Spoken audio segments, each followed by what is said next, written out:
He has made everything beautiful in His time. Also, He has put eternity into man's heart, yet so that he cannot find out what God has done from the beginning to the end. Ecclesiastes chapter 3, verse 11, ESV. May God bless the reading, and blessed everyone. Welcome back po sa ating live stream. This is our first live stream for the year 2024. And saan man kayo naruroon, anong oras yun panuorin ito, anong araw nyo man tingnan itong broadcast na to, ang pagpapala sana ng dakilang may kapal ang suma sa atin. Muli, umpisan po natin muli, or mag-umpisa po tayo ulit sa ating live stream. At yamang ito ang unang araw ng sanlinggo, unang linggo ng bagong taon.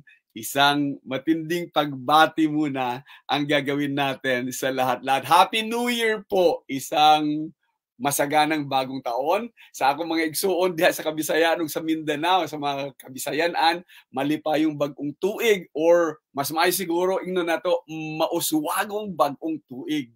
Kada giti kabsat ko nga Ilocano na ragsak nga baro atawon tay amin apo. Sapay la ko mga tay ti parabor ti Dios ket mayadda kada tayo. Wenno adda kada tayo amin. So pagyamanak unay ti panang kaduanyo kada tayo numutibiyang tinapalabay sa kataw-tawen. Now let's make the invisible visible.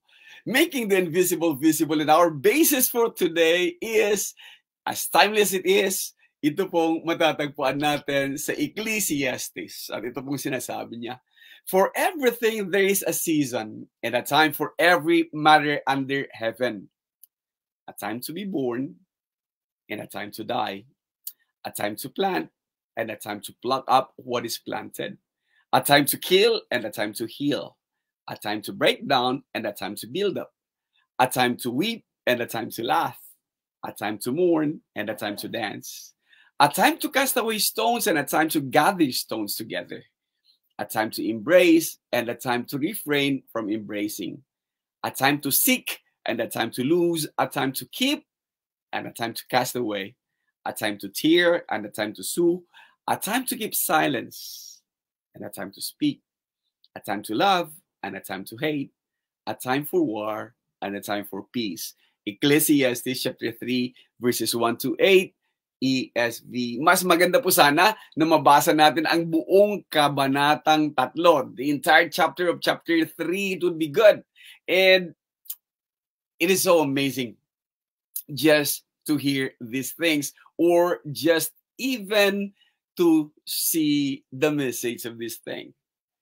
Kagaya ng nasasabi natin, walang forever. Nothing lasts forever. Everything is temporary. Sa mundong ating ginagalawan, walang forever. Wala talagang nagtatagal. So ano mang kalagayan mo ngayon, kapatid, kaibigan, either ito man ay good or bad, nothing lasts forever. Habang good ang nangyayari sa iyo, ipagpasalamat natin sa Diyos. Habang bad ang nangyayari sa iyo, lalo tayong dumikit o lalo tayong lumapit sa Diyos. Kung ito mang mga pinagdadaanan natin ngayon is it makes you happy, then thank God for that. Because hindi naman lahat ng oras, lahat ng panahon, happy tayo. Alam nyo, pagka happy ka lagi at mataas lagi yung ating, tawag natin doon, yung bagay na meron tayo, then it destroys yung system natin. Kaya maganda din na may taas, baba. So, happy or sad? Alam naman natin pagka malungkot, hindi naman tuloy-tuloy na kalungkutan yan eh. Or you enjoying something this time? Enjoying relationship, enjoying vacation. Ang iba nasa vacay pa rin, ang iba nasa bakasyon pa rin. Or ang iba naman is under pain. Ang iba naman ay may pinagdadaanang breakup, may pinagdadaanang sama ng loob, may pinagdadaanang namimigati dahil maalala po natin sa mga hindi po nakakaalam, yung ating kapatid, isa sa mga unang speaker ko sa Preacher's Appreciation, si Nicole Pangan, na nakapag-asawa kay Bernard Kibina. Pumanaw na po at inihatid po natin siya kahapon sa kanyang huling hantungan doon sa Manila Memorial sa Dasmariñas. Pinapabatid lamang po natin. So, sa pamilya Pangan at sa pamilya Kibina, pinaparating po natin that even that pain is temporary. Yung kawalan, yung pakiramdam natin na isa sa mamahal natin sa buhay na nawala, or yung pait, or yung paninibago. Dahil inaasahan mo tuwing paggising mo sa umaga, mayroong figure, familiar figure. Mayroong familiar na pagbati sa iyo kung ano man ang nakasanayan, at iyon ang mawawala. So, everything is but temporary. Whatever circumstances we're in, lahat po ito magbabago. At ito, isa sa mga bagay talaga na makikita nating both humbling and reassuring. Humbling dahil alam mo kung nasa circumstances ka, nasa circumstansya ka na mabuti, maganda, or nandito ka ngayon sa taas, it should be a humbling na paalala, reminder, na hindi lahat ng panahon nasa taas ka. Bagkos gamitin mo yung mga bagay-bagay na habang nasa taas ka, gumawa tayo ng tama, gumawa tayo ng mabuti para yung iba umangat din. And kung ang pinagdadaanan naman natin ngayon, as the verses exposed, ay hindi kagandahan, reassuring na laging hindi kagandahan. Kung ikaw naman ngayon ay nasa baba, darating yung panahon, hindi ka mananatiling nasa baba. There is no other way but up for those who are down. Kaya nakakatuwa ang mga bersikulong ating tinalakay. At napapanahon, I believe, napapanahon sapagkat sa bagong taon, ang bawat isa sa atin naghahanap, saan ba ako mag-uumpisa? Saan ba ako magsisimula? Bagamat alam natin ng pagbabagong buhay ay nag-uumpisa kay Jesus, nag-uumpisa sa Panginoong Jesus, sa mga gusto nating gawan ng mga point of references, maganda ngang gamitin ang New Year bilang point of reference. Ulitin natin. Anumang kalagayan natin ngayon, dalawa ang maibibigay lang. It is humbling to know kung nasa taas ka o nasa mabuti ka, that maaring bumaba din. And it is reassuring to know na kung ikaw man ay nasa hindi magandang kalagayan kinasasadlakan, mayroong pagbabagong mangyayari. At hindi ka mananatili sa ganong kalagayan. Tingnan natin maigi ang verse 1. Napakaiksi lamang po nito. For everything, sa lahat ng bagay, mayroong panahon. Lahat ng bagay, mayroong panahon. Paulit-ulit niya sinasabing at time, at time, at time. Mayroong panahon, mayroong oras. Sa lahat ng reason. Ang iba, reason. For every purpose nga ang iba ang ginamit. For every matter under heaven, mayroon pong takdang panahon. At kung inyo pong titingnan maigi, napakaganda po na yung pagpaparis-paris niya. Ang unang-unang pinagparis niya ay yung kapanganakan at kamatayan. Alam po natin yan. It is God, ang Panginoong Diyos, ang nagbibigay. May mga ilan na nangangarap magkaroon ng anak, subalit hindi ba pinagkakalooban? And alam din po natin that man is destined. Hindi po maiiwasan talaga yung mamatay, sapagkat nakatakda po talaga na ang tao ay mamamatay. Yun nga lang, panapanahon. So a time to be born and a time to die. It is all in God's hand. A time to plant and a time to pluck up what is planted. Pagtatanim at saka pagbunot. Sa ating mga magsasaka siguro, alam natin, magtanim ka ng mani, kailangan mong bunutin, magtanim ka ng sibuyas, bawang, kamote, patatas. Panahon ng pag-aaruga, panahon ng pagtatanim, may panahon din talaga na kailangan mo na siyang bunutin. A time to kill and a time to heal.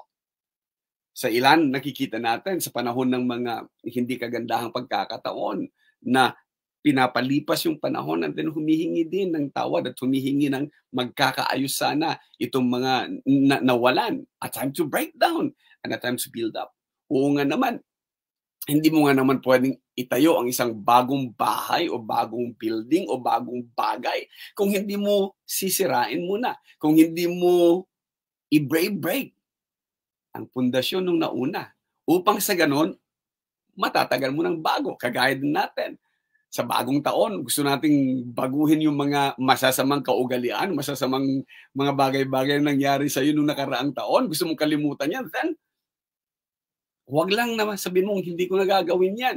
Kasi parang isang sakahan lang yan na matapos mong linisin, kung hindi mo tatamnan ng panibago, dawag ang lalabas yan. So, kailangan tamnan ka agad-agad. So, time to break down those bad things and then build up new things. A time to weep and a time to laugh. Totoo naman. Sabi nga nila, tears cleanses our thoughts or washes away yung mga bagay-bagay na hindi mo, or it clarifies things. Kaya maganda na iiyak mo lang ang lahat sa akin. Mga ganun na mga usapan. Or para sa ilan, binibigyan natin sila ng panahon na mag-mourn. Huwag mong pagbawalan. Or sumigaw. Nakikita natin yan sa mga naghihinagpis. It's okay. Kaysa pagbawalan mo. Dahil pagka hindi nagkaroon ng panahon na mailabas yan, dadalhin nila ng matagal-tagal. And the coping time will be longer kaysa yung ibuhos ang emotion. So, a time to mourn, and a time to dance. A time to cast away stones, and a time to gather stones together. Sa mahabang panahon, hindi maintindihan kung bakit kailangan mo magkalat ng mga bato at bakit kailangan mong ipunin muli. Ang background po nito, mga kapatid at mga kaibigan, is that sa mga naunang kapanahunan, yung mga nasa digmaan, yung mga nananalo, ang ginagawa nila, yung kanilang sakahan o yung kanilang mga lupain ay kinakalatan nila yan kaagad-agad ng mga bato upang sa ganon mahihirapan silang makapag-recover. Mahihirapan silang makapagtanim, mahihirapan silang umangat muli. Kaya gawain ng mga nananalo, gawain ng mga conquerors is that they cast away stones, they scatter stones into their fields upang sa ganon hindi sila madaling makaangat, maka-recover. Subalit, ganun din. A time to cast away stones and a time to gather stones together. So kung gusto mong mag-build up, gusto mong magtanim, gusto mong maka-recover, gusto mong makapag-umpisa muli,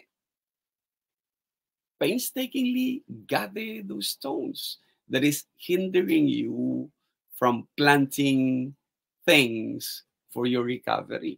In so many ways, napakarami pong pag-a-applyan yan, even sa buhay po natin. Painstakingly gather those stones.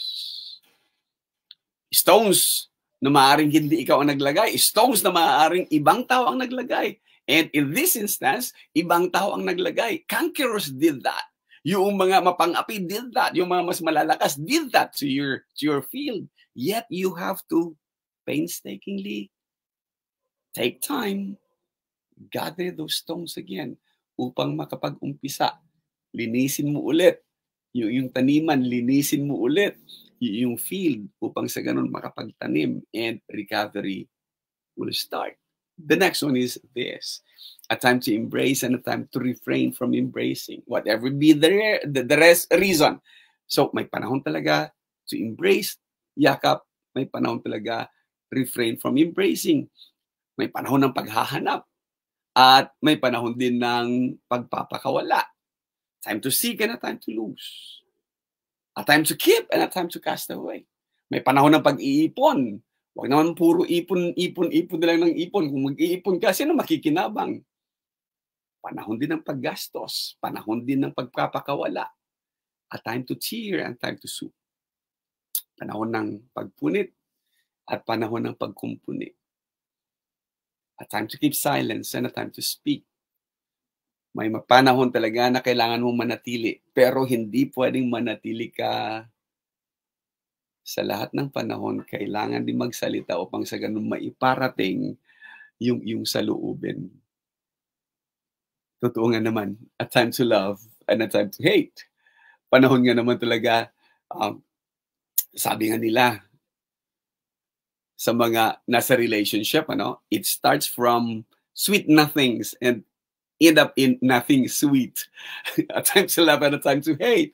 And a time for war and a time for peace.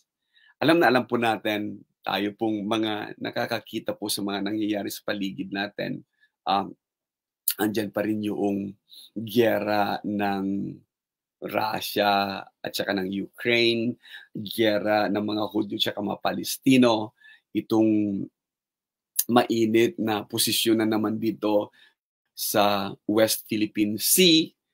Dalangin po natin na sana huwag namang mauwi sa giyera ang lahat ng mga bagay-bagay na to, lalo't lalo na higit yung sa atin dito sa problema o sigalot natin sa China. We're praying for that, na sana huwag tayong umabot o humantong doon sa bagay na yan. So, beautifully crafted. Ang galing ng preacher. Preacher gumawa, the Ecclesiastes or Ecclesiasticos. Daling salita. King Solomon did this. Hindi po siya natapos dyan. When we look at verses 9 down through 13, dito po tayo makikita natin para saan ba itong mga bagay na to? What has the worker gained from all of this toil? Tanong siya ulit. Ano ngayon? Ang sabi niya, I have seen the business that God has given to the children of man to be busy with. Nakita ko na ito. And because magaling siya na researcher, magaling siya na mag-isip, magaling siya na i-challenge niya itong mga bagay-bagay na to, he came out with this. He has made everything beautiful in its time. He has made everything beautiful in its time. Sa tamang panahon, lahat maganda talaga. May mga panahon talaga that pain. May panahon talaga na hindi kagandahan. Ugly duckling. May panahon talaga na hindi pa yun yung panahon. It's not yet your time. Matutong maghintay. Also, itong isang bagay na to, He has put eternity into man's heart. Kaya nga, tayo, ang sasabihin natin, oh, if this is heaven, ayaw ko na. Or if this is what it is, ayaw ko na mabago sana. Pero alam natin, nothing is permanent. Nothing lasts forever. Kaya, naghahangad tayo sa isang place wherein there will be no partings, there will be no heartaches, there will be no pain, there will be no crying, there will be no tears. Inilagay talaga ng Diyos yan sa puso natin. And yan ang pinapangarap natin. Yan ang inaasam-asam natin. Hindi man natin kayang i-verbalize o sabihin na we want that. Pero every one of us, God placed that eternity into our heart para may longing, yearning, at pagnanais tayong makapili siya so that He can find out what God has done. I perceive, sabi pa ng preacher, that there is nothing better for man than to be joyful and to do good. Oo nga naman, Why die before your time? Kaya nga, kung tutuusin, kung babasahin yung pababa, don't look too good, nor act too wise. And then, don't be too fool. Dahil dalawang bagay ito. Pagka masyado kang maging mabait, baka mamatay ka na mas maaga. Pagka masyado kang maging masama, baka mas mamatay ka na mas maaga nang hindi mo na kapapanahonan pa. Hindi mo pa time. Yet because of those things na pwede mong gawin, kung excess ang lahat-lahat ng mga bagay-bagay. Ito kaya maganda yung moderation na papansin natin. Nothing better for them, for man, than to be joyful and to do good as long as they live. Ang isang bagay talaga na makikita ngayon at dito ko hahamunin ng mga preachers na kagaya ng inyong lingkod. Also that everyone should eat and drink and take pleasure in all his toil. For this is God's gift to man. Ito ang regalo ng Panginoong Diyos sa atin, that we should eat and drink At sana we take pleasure. Makinabang naman tayo sa lahat ng pinaghirapan natin. Makinabang naman tayo and we enjoy things. Because that is God's gift to man. And ang nasa isipan lang talaga natin is pain and suffering. Or lalo higit sa mga preachers na kagaya ko, ang laging itinuturo sa atin noon is survival of the fittest. Or ang laging sinasabi sa atin is, hindi kita dinala sa isang bed of roses, kundi ito ay buhay talaga na sakripisyo, buhay talaga ng, and a lot of things. Kaya tingnan nyo, ano nangyari sa mga preachers natin? Ano nangyayari sa mga kaisipan ng mga gustong maglingkod? Kaya tuloy naging negative ang dating. And here is a text. Everyone should eat and drink. Minsan, kung kagaya sana ng tatay ko, isusubo na lang niya kapag may kapatiran dumating, ibibigay. Pang tuition ko na nga lang or pambayad ko na nga lang sa paaralan noon, kung may dumating na kapatiran manghihingi, ibibigay. So, ang sa akin, sama ng loob, ang sa kapatiran naman ay nakangiti siya na aalis. Samantalang yung anak ay masama ang loob dahil kahihiyan na naman aabutin mo pagdating mo sa school. Promissory note na naman and a lot of things. But because ang ama ko ay na-train na sacrifice, I have done that. Pati sa buhay ko, ginawa ko din yan at ginagawa pa rin hanggang sa ngayon. Hindi na ganun ka-extreme. Yet, kailangan matutunan na natin ng dahan-dahan.